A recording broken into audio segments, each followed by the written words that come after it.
kasih matur sembah nuwun. Cak Amir Hot Wonoayu, Mas Heri Wonoayu.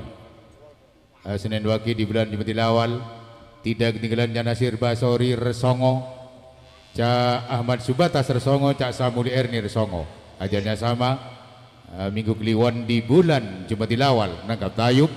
Bergabung Cak Hanafi, Jatisari, Cak Siswanto Jatisari, Cak Agus Kenni Resongo dan kawan-kawan telah sudah tampil di pagelaran.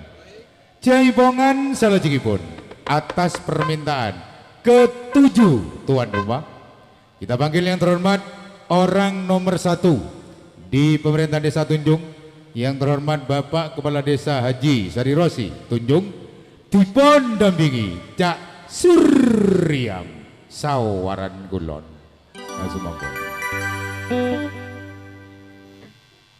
Yogi Lurang